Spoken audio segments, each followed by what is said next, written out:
So while you're driving, you can place it on this mode here, which will show your car controls and the video content for your passengers.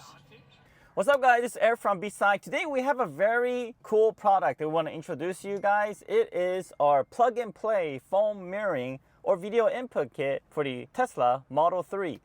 And we are super excited about this product. We've been working on it for a while, and we have been already offering a video input adapter for the Model X and the Model S with a large vertical screen, but we have yet developed one for this horizontal screen. So this is our first kit of many future ones that we are planning on this Model 3. So we're super excited. So today I'm gonna show you a demonstration of how it works. It's already installed in this vehicle. And we're gonna step back and we're gonna show you how we installed it and where we installed it, how the device looks and where we mounted it. So let me go ahead and start with a demonstration and stick around to see how it installs. All right guys, so we're inside the vehicle. Let me show you how it works. So at the moment, my phone here is connected to the car's Bluetooth. So if I play music, phone call and all that comes through the car's sound system. And in addition to that, we have our phone mirroring video input kit installed in this Model 3. So the device is tucked away up here behind the glove box, and our left here is this HDMI cable, which is connected to our Apple AV adapter, and our Apple AV adapter is connected to the Lightning to USB, and the USB is plugged into the car's USB, and the Lightning connected to here. And once you connect it to your phone will charge at the same time. It will cast whatever we see on the phone to the car's screen. And we have a button here that controls the module. In addition, we have this infrared little sensor for our remote control that we're not sure if we're going to include in the kit yet, and we're not sure if it's necessary. If you think it's cool, let me know in the comments below and we could go ahead and include this. This isn't the ideal place to mount this because you do have to reach over here. This is our first kit. We decided to just put it here just for easy area to mount. We could also move it to the left side, to the driver's side, which is probably more ideal. All right, so I'm gonna go ahead and focus on the car screen now. So this is factory screen. Everything works. Even your backup camera works and operates normally. You put it back to your parking or drive and everything will be the same. Okay, the only difference now is we have the new device installed in here, and how to access it. We are going to press this button here. You press it once and this area over here turns black, and all you have to do is connect your phone to this Apple AV adapter. It's important to use the actual Apple AV adapter from Apple. If you're using aftermarket one, there's a high chance it's not gonna work. So spend a little extra money, get the one from Apple. So here it is. It is all mirroring in real time. Let me go ahead and just show you some video content. Okay, it might look a little pixelated at first just because it needs a little bit of catching up with the latency. And it also depends on the data plan that you have. And one other thing you notice is that there's no music, there's no sound in the beginning. That is because your phone here, if you select this, it does go into, so basically right now, it's in the airplane mode, right? So right here, dock connector. So the phone doesn't know where to output the music to yet. So what you have to do is, you could lock your phone, it will continue to play. You just pause it and play it, and the sound will come back to the car. It'll pull into the car. Okay, and as you can see here, the latency caught up. Now it's showing pretty good image quality. Shows very clearly. And if you want to switch it to full screen, you could press and hold the button and it'll make it full entire screen. Even while you're driving, the video content will show. We don't recommend using the full screen function while you're driving for the passengers to see, because it will block out your speedometer and all the other important information that you'll need while you're driving. So this is highly not recommended to show this while you're driving, even for your passengers only. And you press and hold it again and it'll take you back to the split screen so that you can see all your car controls while the video content is showing to the right side. And because this is a phone mirroring system, you can also just show any content you want from your phone. Everything will mirror. As you can see here, everything's mirroring. All right, so if you want to see like Google Maps here, And if you want to make this into full screen, all the other apps will also show full screen, as you can see over here. Okay, but just note that you do have to navigate through the apps from your phone. Your touch screen is not gonna work, okay? So you have to do all this from your phone. And going back to retaining all the factory controls, so if you're here and you put your vehicle into reverse gear, it does switch it over like this. You put it back, and then it will go back to whatever your screen was showing prior to it. Okay, and then once again, you press and hold the button, and it'll take you back to the split screen. And then next, let's go ahead and show if there are any delays with the speaking compared to what is showing on the screen. Mr. Musgrave, please don't interrupt me when I'm asking rhetorical questions.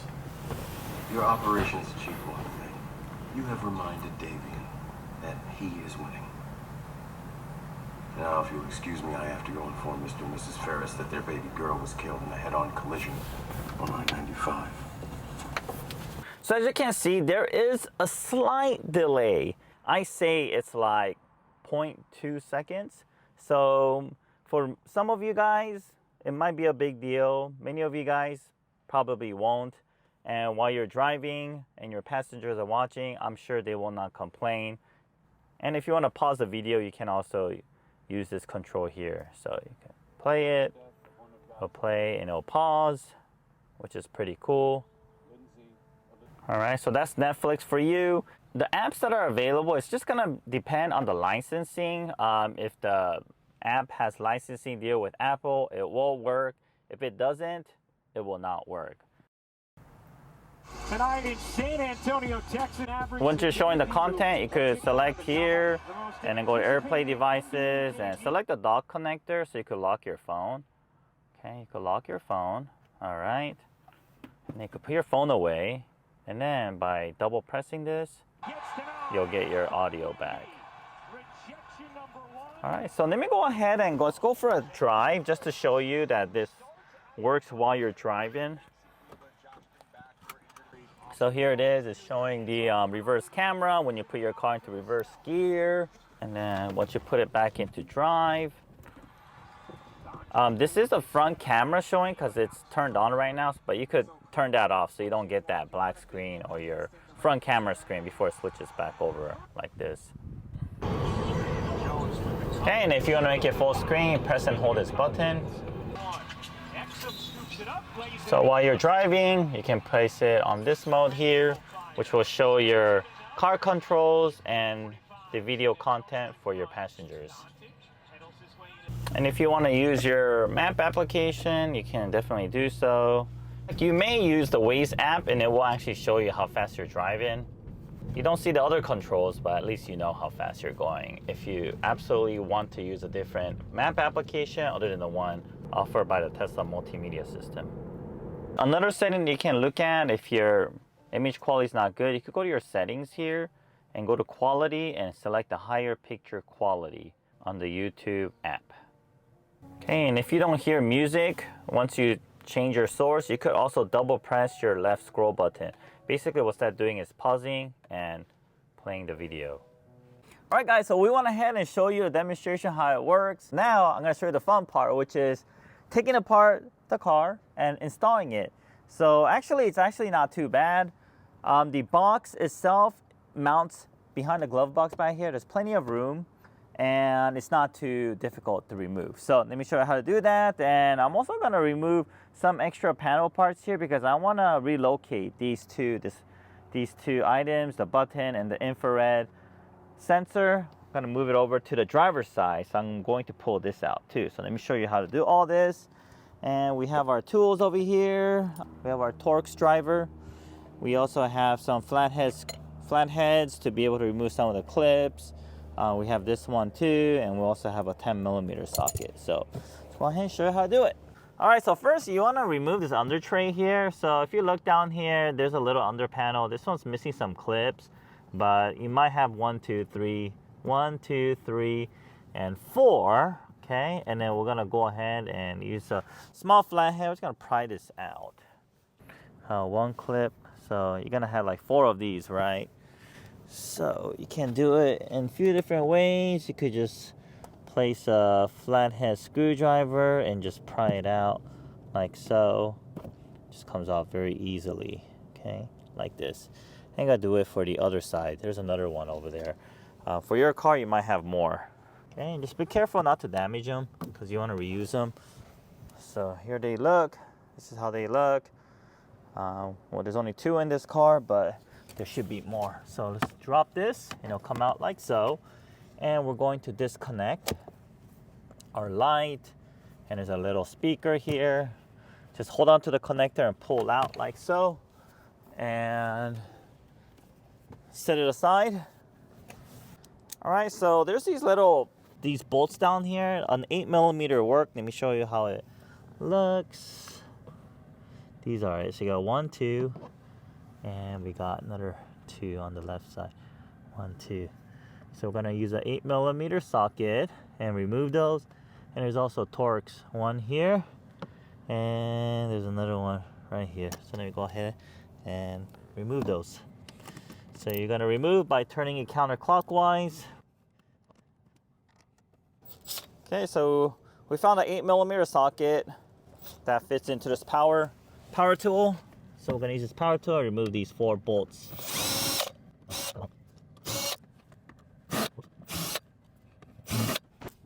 Okay, once we remove those, let's grab this and we're gonna remove those 2 other ones that I showed you earlier.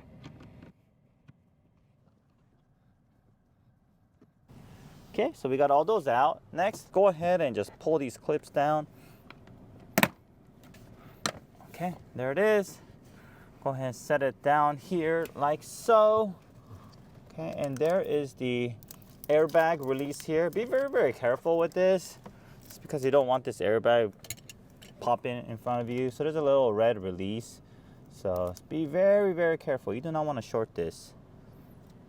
All right, and then just carefully put this airbag assembly to the side. All right, so once you disconnect the airbag, you will get an error on your screen, but it will clear once we reconnect it later. As you can see, our module just kind of dropped down like this. We didn't really secure it last time, but we're gonna go ahead and clean it up and secure it this time. So let me just go ahead and just clean this up a little bit. So depending on the build date of your Model 3, you're either gonna use this harness here or another harness, which is already installed in here. Here it is right here. This is where it connects to. This is the older Model 3. So for the older models, you can use this harness that comes here and connects like so. All right. So I'm gonna go ahead and disconnect this and reconnect it just to show you. And if you have the newer Model 3, you have to connect this. And this is located behind this kick panel here. So let me remove it and show you around where it will be located. So to remove this, let's go ahead and pop this up. Show you here, let's open the glove box. Open the glove box, I'll go ahead and remove this like so. And then we'll remove this. And then we'll remove this clip here. Okay, there it is. All right, so that is out. We'll close the glove box and this is ready to come out. So let's go ahead and just pull it out. Okay, there it is. So this, if you have the newer Model 3, this will connect somewhere here. You'll find matching connectors here. There's gonna only be one. And you'll basically just daisy chain it. Unplug it, plug this to the female side, and the car side, you're gonna plug it back in here. I do it for both of these, and you're gonna route this to connect to our interface. But before we do that, let me show you how the whole thing connects. So I'm gonna just disconnect everything. All right, guys, so let me show you how everything connects, okay? So here is the brain of this full mirroring video input device. And we have a few different connections here. So we have two of these LVDS connectors. One's labeled OEM out, one's labeled OEM in. The one that is side like this, like L-shaped, you're gonna connect that to OEM in, okay? And then the straight one, we're gonna connect to OEM out, all right? So once you connect those two, now you have on the other sides, two of these, all right? And then next, you're going to connect this connector here says power CAN. This is for your power and your CAN. I'm gonna connect that there. And next, you will connect the HDMI cable to this HT in. Okay, that'll be your HDMI input. And you also have some dip switches over here. It's gonna be pre-configured. We're also gonna include an instruction what the dip switch should be. Do not follow this one. This one could be incorrect. So it's gonna be set. And on top of that, we have these two other connectors. We have the mode and the IR. Mode is this button here. And the IR is the infrared for your remote control, if the remote control is included. All right, so these are all the connection to the box. And let me show you an optional part that we may or may not offer, which is Bluetooth auxiliary generator. So if you don't want to mirror your phone, instead you want to put like a Amazon Fire Stick. Then what you will do is on the Amazon Fire Stick, you'll be able to connect the Amazon Fire Stick Bluetooth to this device for the sound, because your Fire Stick Bluetooth will not be able to pair to the car's infotainment system. That's just the design of it. It won't let you. So we have this Bluetooth auxiliary generator. You can connect any third-party media device Bluetooth to this, so that while you're watching a video, you'll be able to hear the sounds. This is not necessary for phone mirroring, because the phone can be connected to the car's Bluetooth and you can get audio that way. But just to warn you, if you use it, there's gonna be a lot more lag. There's gonna be some lag where the voice and the sound is not gonna match, and it's off by a full second. It's very, very noticeable. That's why this is an optional one. I'm not going to offer this within this kit for that reason. And if we come out with a better device in the future to be able to sync it much better, then we may be able to release it and we will recommend it. But as of now, I don't really recommend this. But if you must have the Bluetooth auxiliary generator, you can definitely use this. But once again, the voice will not match. So I'm gonna go back to this. These are all the necessary connection. So as you can see, I went ahead and I pulled out this this purple one, factory. It's connected here. Went ahead and pulled it out. So that part will connect to, okay, that's from your brain, your autopilot brain, will connect to the OEM out. OEM out will connect to this. Okay, I'll just snap into place like so. And then the OEM in, okay, OEM in will connect here to the autopilot brain. All right, like so. And then this harness here, okay, this one here will connect to this. And this is coming from up here. We went ahead and connected up here. So on the other side of the autopilot brain, okay, we just went ahead and daisy chained it between. All right, and then once you have all this connected, you want to test this out to make sure everything's working. So let me connect my phone, make sure it's working.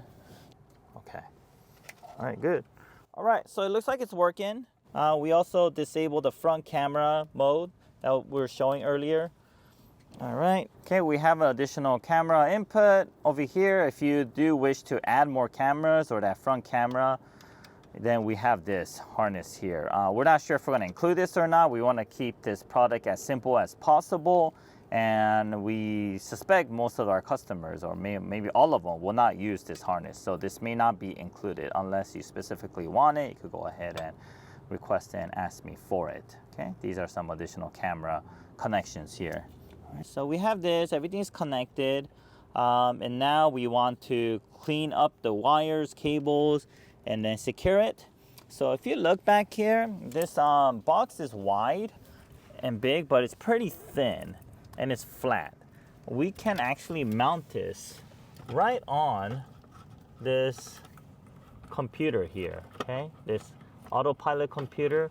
And because this has a L shape, we're gonna have to be connected this way. And we can actually go up here, and we're gonna double-sided tape this side here to this side right here. Okay, so we're gonna do that, and then at the same time, let's organize the cables and wires, and let's change the location of these two buttons as well. So there's a lot of wires going around everywhere right now, but once everything is cleaned up and organized, it should look pretty tidy. So let me go ahead and do that now. So we're trying to mount this box up here, and it'll much easier if you just unplug this. So go ahead, just unplug it, leave it aside. While this is unplugged, your touchscreen's not gonna work, so make sure to replug it afterwards, and then we have more room to organize. Okay, so you want to use some double-sided tape like here. Be very generous with how much you apply. More is better, so that it will be able to withstand all the vibrations from driving, and make sure it doesn't fall off. Because if it does fall off while you're driving, then you might hear some rattling from your glove box. You're going to wonder where it's coming from. Okay, so we apply the double-sided tape on the car side first, and then we're going to route this, go straight up, and then just seeing where the wires go to, we will go ahead and organize it. All right. Okay, so it's on there. Let me organize the cables first, and then I'll show you how everything is mounted. All right, just wanted to show you how we organize the cables so far.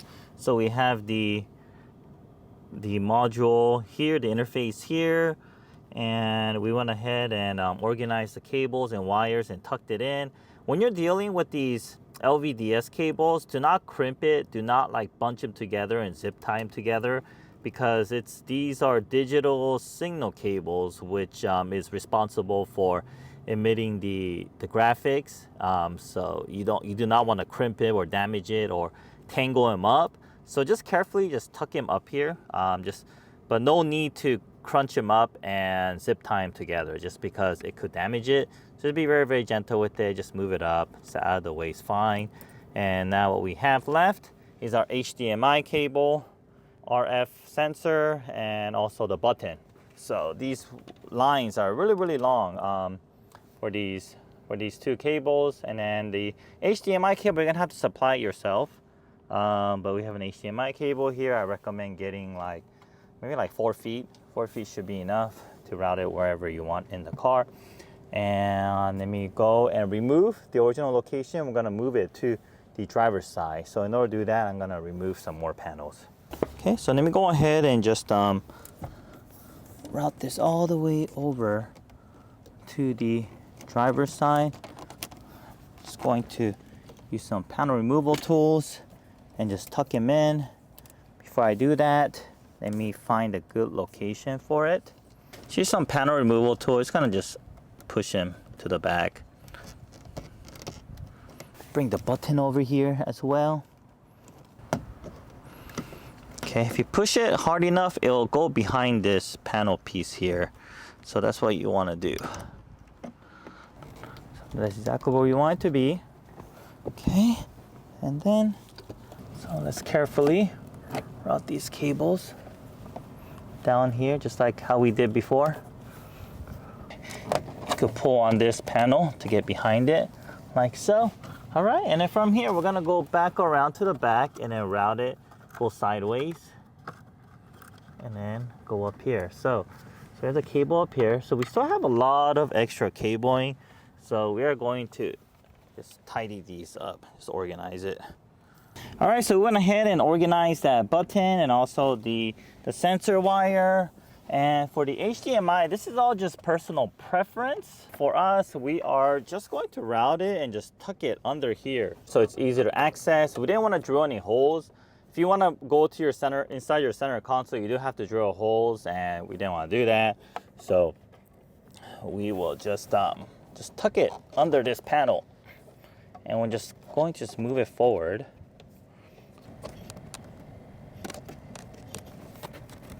Okay, just gonna tuck it right here. So if you need it, you have it here. If not, you could just keep it inside here. Just tuck it in, leave it from view. All right, so then just go ahead and leave it like that. So now what we're left is, it's a clean area. We're ready to put back our factory parts, reverse order everything we just did, and that will complete the installation. So let me go ahead and do that now.